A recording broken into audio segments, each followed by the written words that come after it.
mitzvah of lighting Chanukah candles obviously serves to remind us of the miracle of Chanukah, but it has an interesting component to it. The candles have to be lit in your home. So, for example, someone who isn't at home should have candles lit for him by someone else in his home, not just light wherever he is. Now, why is that so? If the idea is to publicize the miracle, then surely I should be able to light anywhere. Somehow, symbolically, Chanukah is connected to the idea of the home, what in Hebrew we call a bias. Now, the Maharal talks about three basic tenets of emunah in Judaism. Emunah is loosely translated belief or conviction. The first is the existence of Hashem. The second, the fact that he gave us the Torah. And the third, that he's personally involved in running the world. These are the three pillars of our emunah. There are also three main festivals, pilgrimage festivals, which line up neatly with these three pillars. Pesach commemorates the Exodus from Egypt, and that is representative of the existence and omnipotence of Hashem. Shavuos, well, that's when the Torah was given at Sinai, which is obviously the second pillar.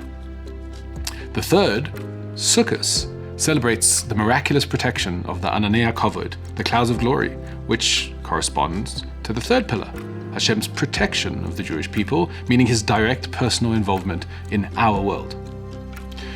Now, after the first Beis Hamikdash was destroyed and prophecy disappeared from the world, these pillars, the pillars of our emunah, began to weaken.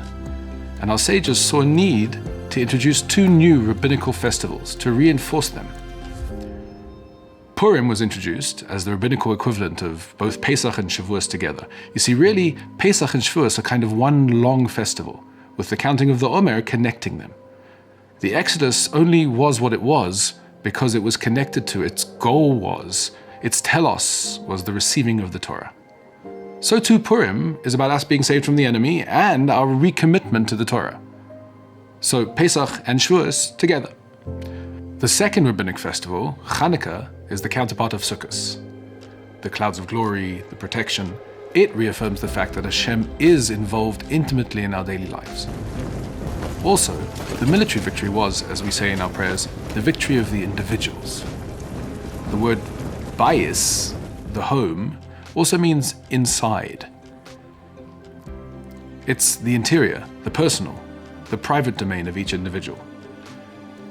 Now, the oil was just one tiny jar, but it remained sealed, protected within the Beis Hamikdash. Again, that concept, bayis, the home.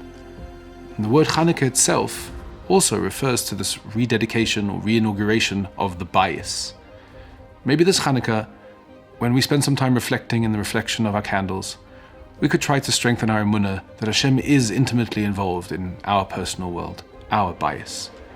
In the darkness of exile, of the Greek exile, it's hard to see this clearly. But one tiny jar of oil, one tiny flame of truth, has the potential to drive away a lot of darkness.